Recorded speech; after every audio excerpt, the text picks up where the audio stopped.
ஜெய் வாராகி, ஜெய் ஜெய் வாராகி. நம்ம டிவியை சப்ஸ்கிரைப் பண்ணுங்கள், பெல் பட்டனை அழுத்துங்க. நமச்சிவாயம். ஜெய் வாராகி. சந்திர கிரகணம் ரொம்ப நாளைக்கு பிறகு நம்ம இந்தியாவில் தெரியக்கூடிய ஒரு கிரகணம். ஏன்னா இப்போ கூட இந்த வருஷத்தில் மொத்தம் 4 கிரகணங்கள். அதில் குறிப்பாக சூரிய கிரகணங்கள் எதுவும் நம்ம ஊரில் இந்தியாவில் தெரியல. அப்போ நிறைய சந்தேகங்கள் இருந்தது. நமக்கு அது பரிகாரம் உண்டா, கர்ப்பிணி பெண்கள் வெளியில் வரலாமா அப்படின்லாம் நிறைய சந்தேகங்கள் இருந்தது. அப்புறம் பாரத தேசத்தில் தெரியாது, இந்தியாவில் தெரியாதுங்கிறதால அதுக்கு பரிகாரங்கள் தோஷங்கள் எதுவும் தேவையில்லை அப்படின்னு பதிவு போட்டிருந்தோம். ஆனால் பாருங்கள், இப்போது 3/3/2026 வர மார்ச் மாதம் 3ஆம் தேதி, மார்ச் 3ஆம் தேதி செவ்வாய்க்கிழமை அன்றைய தினம், அதாவது விஸ்வாவசு வருடம் மாசி மாதம் 19ஆம் தேதி, மாசி மகமும் பௌர்ணமி நட்சத்திரமும் கலந்து வரக்கூடிய சிசிறுதவ் அப்படின்னு சொல்லக்கூடிய சிசிறுதவ் உத்தராயண புண்ணிய காலத்தில் மார்ச் 3ஆம் தேதி மாலை 3:30 மணிக்கு இந்த சந்திர கிரகணம் தொடங்குகிறது. ஸோ 3:30 மணிக்கு சந்திர கிரகணம் ஆரம்பிக்குது.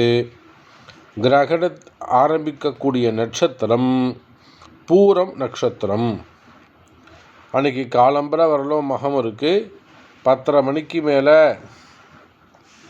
உங்களுக்கு பூர நட்சத்திரம், காலமாக 8 மணிக்கு மேலேயே உங்களுக்கு பூர நட்சத்திரம் வந்துடுது. அப்போது இந்த சந்திர கிரகணம் சிம்ம ராசியில்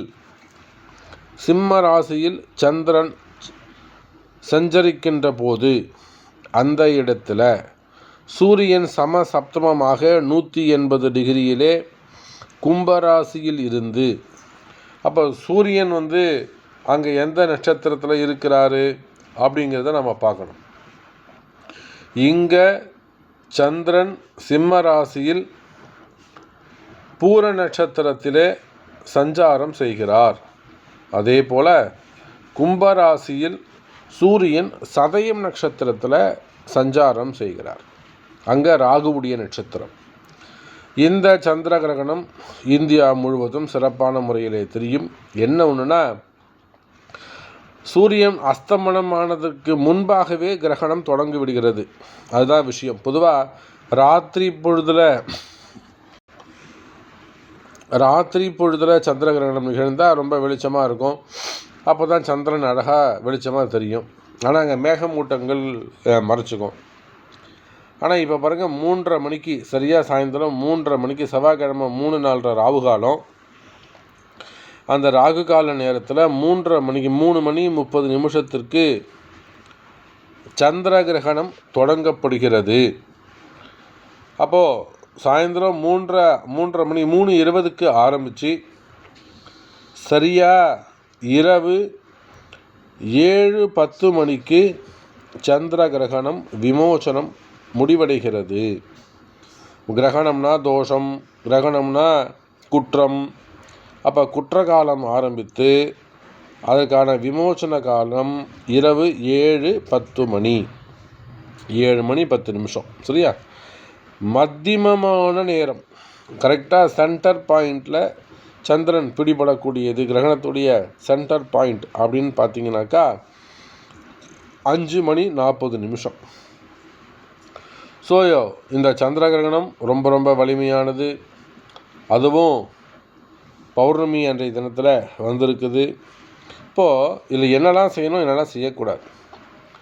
கண்டிப்பாக தலைச்சம் குழந்தைங்க, அது ஆண் குழந்தைகளாக இருந்தாலும் பெண் குழந்தைகளாக இருந்தாலும் தலைச்சம் குழந்தைங்க வெளியில் வரக்கூடாது. அதே போல் வயசுக்கு அந்த கன்னி பெண்கள், கன்னி பசங்க, ஃபஸ்ட்டு தூரம் குளிச்சவங்க பசங்க இருப்பாங்க பார்த்தீங்களா. ஏன்னா பூரன் சுக்கிரனுடைய நட்சத்திரம். அதனால் இப்போ தான் ஃபஸ்ட்டு தூரம் குளிச்சிருக்காங்க, பொண்ணு வயசுக்கு பாப்பா வயசுக்கு வந்திருக்கு, ஒரு 3 மாதம்தான் அது. அந்த பசங்களும் வெளியில் வரக்கூடாது. அதே போல் கர்ப்பிணி பெண்கள், அது எப்போயும் ஆஸ் யூஷுவலாக நம்ம சொல்லக்கூடியது தான், எல்லோரும் சொல்லக்கூடியது தான். கர்ப்பிணி பெண்கள் அவங்களும் வீட்டை விட்டு வெளியில் வரக்கூடாது. அப்போ 3 விஷயம். 1 தலைச்சம் பசங்க, ரெண்டாவது புதுசாக வயசுக்கு வந்த கன்னியா பசங்கள், மூணாவது கர்ப்பிணி பெண்கள். இவங்க யாருமே அந்த சாயந்தரம் ஒரு மதியானம் ஒரு 12 மணிக்குள்ளே இவங்க சாப்பிட்ணும், யாராக இருந்தாலும் சரிதான். கிரகண காலத்திற்கு 6 மணி நேரம் முன்பாக சாப்பிட வேண்டும். அப்படின்னா 3:30க்கு ஆரம்பிக்குதுனாக்கா காலம்பரம் ஒரு 11 மணிக்குள்ளே சாப்பிட்டுடணும். அதிகபட்சம் 12 மணிக்குள்ளே சாப்பிட்டுடணும். அதுக்கப்புறம் கர்ப்பிணி பெண்களோ இவங்களோ வயசானவங்களோ உணவருந்தக்கூடாது, டைஜஷன் ஆகாது. அது உள்ள வயிற்றில் பாய்சனாக மாறிவிடும், நெகட்டிவாக மாறிடும். ஆகினால வயிற்றில் காய போடணும். ஸோ கர்ப்பிணி பெண்களாக இருந்தால் லிக்விட்ஸ் ஆகாரங்கள் எடுத்துக்கலாம். ஒரு சின்ன ஜூஸோ நீர்மோர் அந்த மாதிரி இந்த லிக்விட் ஆகாரமாக எடுத்துக்கலாம், தப்பு கிடையாது. ஸோ ஆகாரம் திடப்பொருள்கள் உணவு உண்ணக்கூடாது. ரைட்.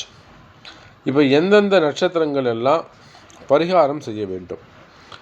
மகம் நட்சத்திரம், பூரம் நட்சத்திரம், உத்திரம் நட்சத்திரம். சிம்ம ராசியில் இருக்கக்கூடிய மகம், பூரம், உத்திரம் இந்த 3 நட்சத்திரங்கள். அதே போல் சூரியன் இருக்கக்கூடிய அவிட்டம், சதயம், பூரட்டாதி அந்த நட்சத்திரங்கள். அதோட கூட ராகுவுடைய நட்சத்திரங்களாக இருக்கக்கூடிய இது கேது சஞ்சாரம் தான். அப்போது கேது தான் உங்களுக்கு பிடிக்குது. மகம், பூரம், அதாவது அஸ்வினி, மகம், மூலம். அப்புறம் ராகுவுடைய நட்சத்திரங்களாக இருக்கக்கூடிய இதெல்லாம் பாவ நட்சத்திரங்கள். திருவாதிரை, சுவாதி, விசாகம், சதயம். திருவாதிரை, சுவாதி, சதயம். அப்போ இந்த 12 நட்சத்திரங்கள் யார் யார் சொல்கிறாங்க? சந்திரனுடைய ரோகிணி, அஸ்திரம், திருவோணம் மற்றும் சூரியனுடைய கிருத்திகை, உத்திரம், உத்திராடம், ராகுவுடைய திருவாதிரை, சுவாதி, சதயம், கேதுவுடைய அஸ்வினி, மகம், மூலம். இந்த 12 நட்சத்திர அன்பர்களும் அதோட கூட சுக்கிரனுடைய நட்சத்திரம் பூரம், இன்னொரு பக்கம் செவ்வாயுடைய நட்சத்திரம் அவிட்டம். இந்த 14 நட்சத்திர அன்பர்களும் பரிகாரம் செய்து கொள்ள வேண்டும்.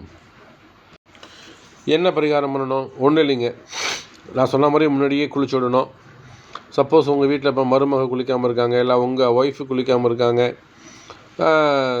அதில் பசங்களுக்காக பண்ணுறீங்க, இப்படியா இருக்குமே. ஆனால் 11 மணிக்குள்ளே சாப்பிட்டு முடிச்சுட்டு ஒரு பொழுது இருந்துட்டு கிரகணம் முடித்த உடனே சாதாரணமாக தலை குளிக்கணும், அவ்வளோதான் விஷயம். எண்ணெய் தேய்ச்சி குளிக்கக்கூடாது. நார்மலாக தலை குளிச்சுட்டு 7:10க்கெலாம் நீங்கள் குளிச்சுட்டு 7:30க்கெலாம் அருகாமல் இருக்கக்கூடிய ஏதேனும் ஒரு சிவாலயம் சென்று சிவபெருமானுக்கு ஒரு தீபம் இட்டு, அதே போல் முக்கியமாக சந்திரனுக்கு தான் பிரீத்தி. ஒரு 1/2 கிலோ பச்சரிசி, ஒரு 100 கிராம் வெல்லம், அதை வாங்கி சந்திரன் இடத்துல அரிசியும் வெல்லமும் வச்சுட்டு அவருக்கு ஒரு படையல் பண்ணி, வெத்தலைப்பாக்கு, தேங்காய் பழம், படையல் மீன்ஸ் அதுதான், தாம்பூலம் வச்சு அவருக்கு ஒரு தீபம் வாசனையாக ஒரு ஊதுவத்தி ஏற்றி உங்கள் பேரை சொல்லி ஒரு அர்ச்சனை செய்து கொள்வது சிறப்பு. இது ராத்திரி வேளையில் செஞ்சுக்கிட்டிங்கனாக்கா ரொம்ப ரொம்ப சிறப்பாக இருக்கும். சப்போஸ் அங்கே உங்களுக்கு ராத்திரி கோவில் திறக்கலைனாக்கா மறுநாள் காலம்பரை நீங்கள் புதன்கிழமை காலம்பரை சென்று சந்திரனுக்கு இந்த பரிகாரம் செய்து கொள்வது சிறப்பு. அப்போ சந்திரனுக்கு பச்சரிசி, வெல்லம், ஒரு தீபம், அப்புறம் தூபம், ஊதுவத்தி, தாம்பூலம், அர்ச்சனை. சந்திரனை 27 முறை, நவரங்களை மொத்தமாக 27 முறை வலம் வருவது சிறப்பு. அப்போ இந்த எந்தெந்த ராசி அன்பர்கள்? மேஷம், ரிஷபம், மிதுனம், சிம்மம், கன்னி, கும்பம், தனுசு, மீனம். இந்த ராசி அன்பர்கள்லாம் பரிகார ராசிகளாக அமைக்கப்படுகிறார்கள். முக்கியமான ஒரு கேள்வி, கிரிவலம் போகலாமா? நீங்கள் அதுதான் எல்லாரும் கேட்கக்கூடிய கேள்வி அதுதான். அன்றைக்கி பௌர்ணமி ஆச்சு, கிரகணம் ஆச்சு, பௌர்ணமி கிரிவலம் போகலாமா? திருவண்ணாமலை கிரிவலம் போகலாமா? அல்லது எங்கள் ஊர் சதுரகிரியில் பக்கம் இருக்கோம், இல்லை எங்கள் ஊரில் திருக்கழுகுன்றத்தில் இருக்கிறோம், இல்லை நாங்கள் ஏதோ ஒரு ஊர் எங்கள் மாவட்டத்தில் நாங்கள் கிரிவலம் பண்ணுவோம். சேலமாக இருக்கலாம், ராசிபுரமாக இருக்கலாம், நாமக்கல்லாக இருக்கலாம். ஸோ ஏதோ ஒரு ஊர் கிரிவலம் போகலாமா? நிச்சயமாக ராத்திரி 8 மணிக்கு மேல் கிரிவலம் செல்லலாம். 7:10க்கு விமோச்சனம். அப்போது 7:10க்கு அப்புறம் கிரகணம் முடிஞ்சிடுது. ஸோ குளிச்சுட்டு 8 மணியிலிருந்து கிரிவலம் செல்லலாம். கிரிவலம் செல்லக்கூடிய அன்பர்கள், நான் போகாமல் இருக்க மாட்டேன் சாமி, நான் பிரார்த்தனை பண்ணிக்கிட்டு இருக்கேன், நான் கண்டிப்பாக கிரிவலம் போயே ஆகணும், அப்புறம் தடைப்பட்டுடும் அப்படின்னு சொல்லக்கூடியவங்க. ரெண்டாவது இன்னொரு விஷயம் என்னென்னு கேட்டிங்கன்னா, மற்ற நாட்களில் கிரிவலம் போவதை விட இந்த கிரகண நேரத்தில் நீங்கள் கிரிவலம் போனீங்கன்னா அது 1000 மடங்கு பலன் தரக்கூடியது. அதனால தான் டைட்டிலே போட்டிருக்கோம், 1000 மடங்கு பலன் தரக்கூடிய சக்தி வாய்ந்த கிரிவலம் அப்படின்னு நான் டைட்டிலே அதில் போட்டிருக்கேன். அப்போது இன்றைய தினம் இந்த கிரகண நேரத்தில் கிரிவலம் போயிட்டு வர்றது என்பது நீங்கள் 1000 கிரிவலம் போயிட்டு வந்ததுக்கு சமமான பலனை கொடுக்கும். ஆகினால் கிரிவலம் கண்டிப்பாக போயிட்டு வாங்க, அதை விட்டுடாதீங்க. நைட்டு 8 மணிக்கு மேலே சுற்ற ஆரம்பிங்க. ஸோ அது சந்திர கிரகணம் நம்ம ஊருக்கு தெரியும், பரிகாரங்கள் சொல்லியிருக்கிறேன். மேலும் சந்தேகங்கள் இருக்குமேயானால் கீழே தொடர்பு கொள்ளுங்கள். நன்றி. நமச்சிவாய்.